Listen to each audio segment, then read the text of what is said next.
افسانہ ہے ہمارا نکاح ثانی۔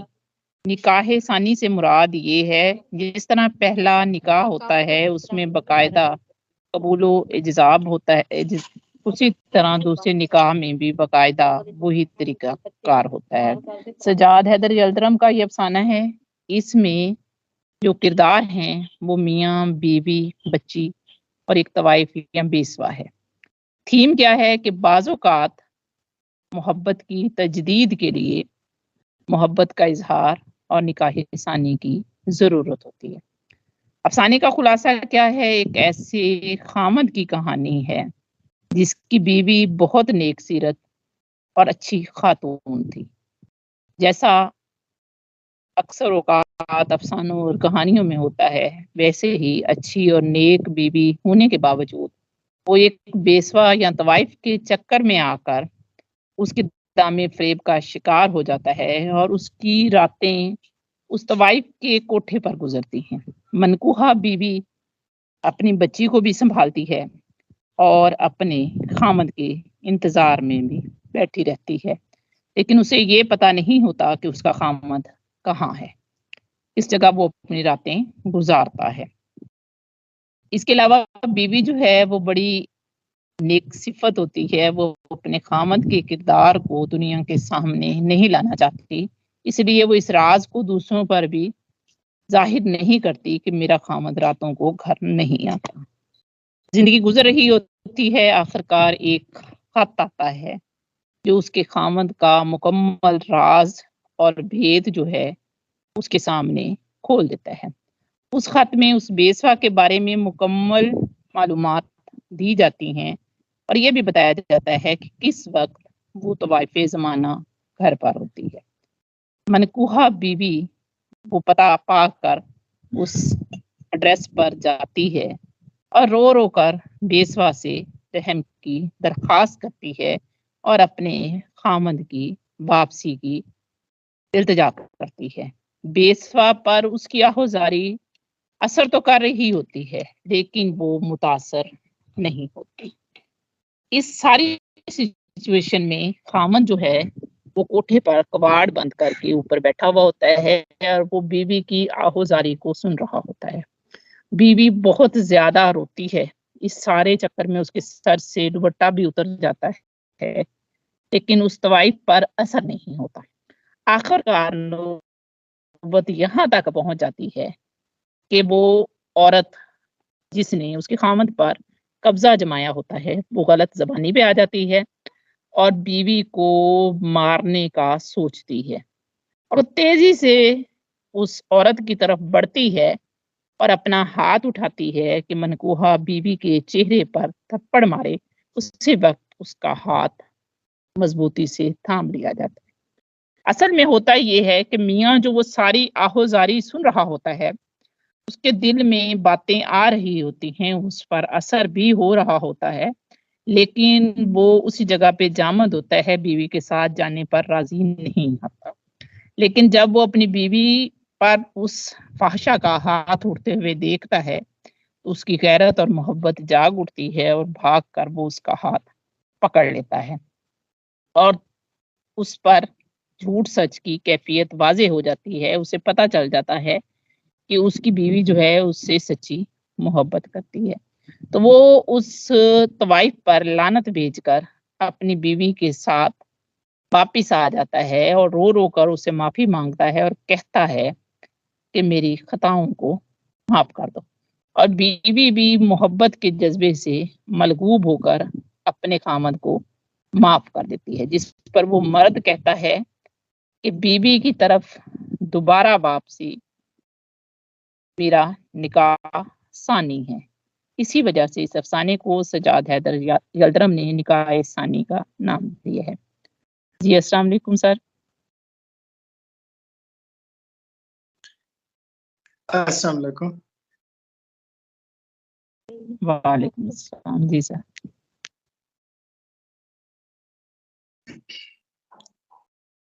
بسم اللہ الرحمن الرحیم۔ گرامر میں ہم پڑھ رہے تھے اس میں نکرہ اسم نکرہ کے متعلق ہم نے پڑھا تھا کہ کسی عام شخص، چیز، جگہ یا تصور کے نام کو اسم نکرہ کہتے ہیں۔ اسم نکرہ کی بہت سی اقسام تھیں، جس میں اسم ذات، اسم حاصل مصدر، اسم حالیہ، اسم فاعل، اسم مفعول، اسم استفہام وغیرہ شامل ہیں۔ تو اسم نکرہ کی جو پہلی قسم تھی اسم ذات، وہ بھی ہم نے پڑھ لی تھی کہ وہ اسم جس سے ایک چیز کی حقیقت یا تمیز دوسری چیز سے الگ کی جائے، یعنی ایک چیز کی حقیقت یا اصلیت کو دوسری چیز سے الگ سمجھا جائے۔ اور یہ دو چیزیں اکٹھی آتی ہیں، جیسے قلم، دوات، یہ دو چیزیں اکٹھی ہیں، لیکن یہ قلم اور دوات اسم ذات ہے، کیونکہ اس میں قلم اور چیز ہے، دوات اور چیز ہے۔ شمع و پروانہ یہ اسم ذات ہے، یعنی اسم نکرہ کی جو پہلی قسم ہے اسم ذات، اس میں ایک چیز کی حقیقت کو دوسری چیز سے الگ سمجھا جاتا ہے۔ صبح و شام، صبح علیحدہ چیز ہے، شام علیحدہ چیز ہے۔ گائے اور بکری یہ اسم ذات ہے۔ ربڑ اور پینسل، اسی طرح کاغذ اور کتاب، اسی طرح کلائی اور گھڑی یا گھڑی اور دیوار، یہ سارے اسم ذات تھے۔ زندگی ہو میری پروانے کی صورت یا رب، علم کی شمع سے ہو مجھ کو محبت یا رب، تو اس میں شمع اور پروانہ اسم ذات ہیں۔ عام چیز کو اسم نکرہ کہتے ہیں۔ اسم نکرہ کی پہلی قسم اسم ذات ہے۔ اسم ذات میں ایک چیز کی حقیقت دوسری چیز سے الگ سمجھی جاتی ہے۔ اسم ذات کی پھر مزید 5 قسمیں ہم نے پڑھی تھیں: اسم مصغر، اسم مکبر، اسم ظرف زمان و مکان، اسم اعلی، اسم صوت۔ یہ اسم ظرف کی 5 اقسام تھیں، ان کے متعلق بھی ہم تفصیل سے پڑھ چکے ہیں۔ آج پڑھیں گے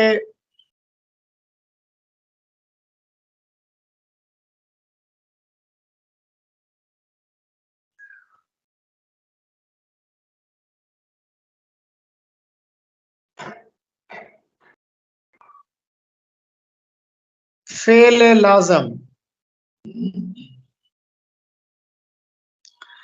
فعل لازم وہ فعل ہوتا ہے جو صرف فاعل کو چاہتا ہے، جیسے اسلم آیا، اکرم دوڑا۔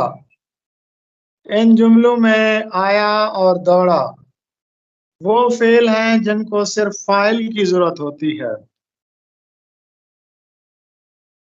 تو ایسا فعل کہ جس کو صرف فاعل کی ضرورت ہو اسے فعل لازم کہتے ہیں۔ اس کے ساتھ ایک اور فعل کے متعلق بھی پوچھا جاتا ہے۔ یہ فعل لازم اور فعل متعدی کے بارے میں ٹیسٹ میں اور انٹرویو میں ضرور پوچھا جاتا ہے۔ فعل متعدی وہ فعل جو فاعل کے علاوہ مفعول کو بھی چاہتا ہے، جیسے اسلم نے کھانا کھا لیا، علی نے سبق یاد کر لیا، اکرم نے کتاب خرید لی۔ تو یہ ایسے فعل ہیں کہ جن کو فاعل کے ساتھ ساتھ مفعول کی ضرورت بھی پڑتی ہے۔ تو وہ فعل جس میں صرف فاعل کی ضرورت محسوس ہو پڑے اس کو فعل لازم کہتے ہیں، اور وہ فعل جس میں فاعل کے ساتھ ساتھ مفعول کی ضرورت بھی ہو اس کو ہم فعل متعدی کہتے ہیں۔ جی نیکسٹ۔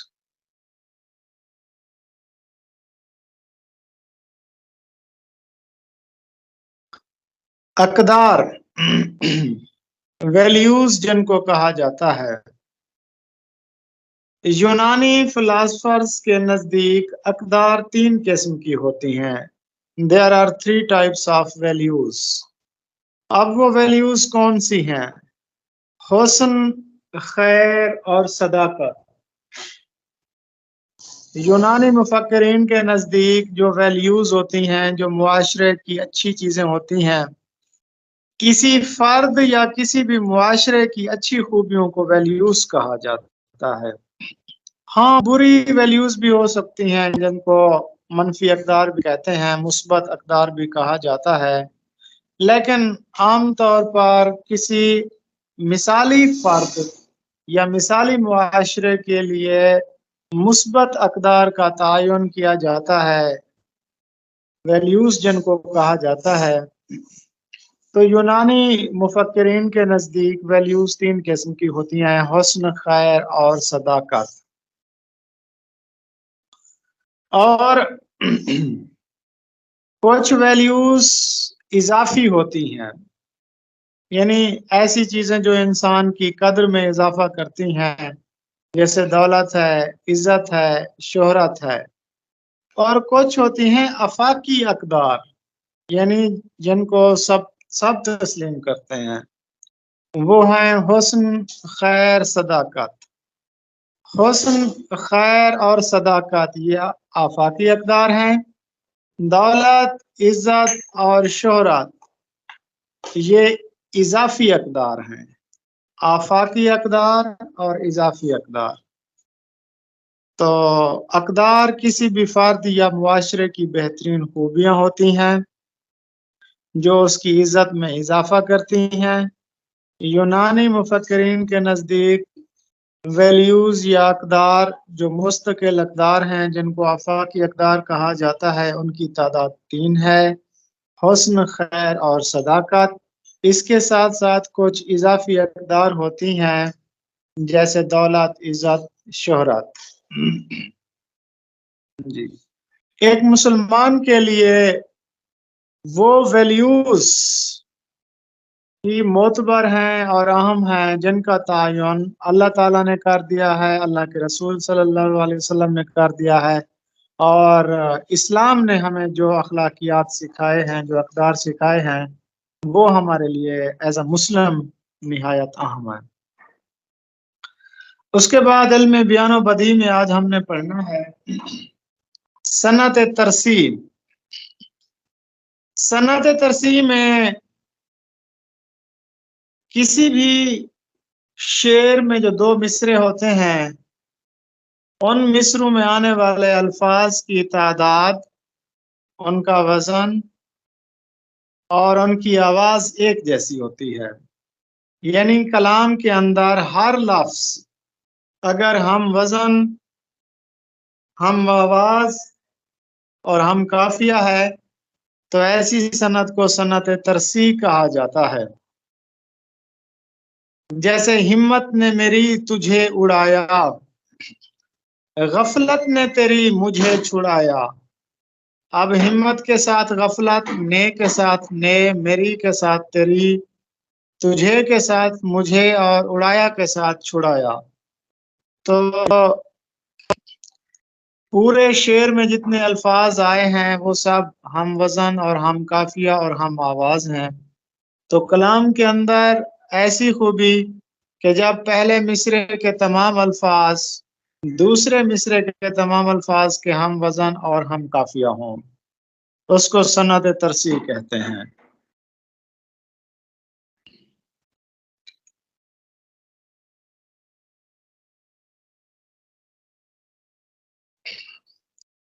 شہنشاہ اکبر کے بارے میں کہا جاتا ہے کہ وہ خود شاعری بھی کرتا تھا، اور یہ ڈاکٹر محمد عطا اللہ خان کی تحقیق ہے کہ مغل شہنشاہ اکبر ریختہ میں شاعری کرتا تھا۔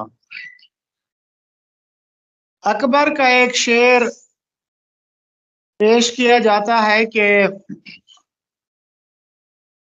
جاکو جس سے جگت میں جگت سراہے جاہی، تاکو جنم سفل کہت اکبر ساہی۔ تو یہ ریختہ پر ایک شعر ہے جو کہ اکبر سے منسوب کیا جاتا ہے۔ اس کا ترجمہ یہ ہے کہ دنیا میں جس کو شہرت حاصل ہے اور جسے دنیا سراہتی ہے، وہی جنم ہی کامیاب ہے۔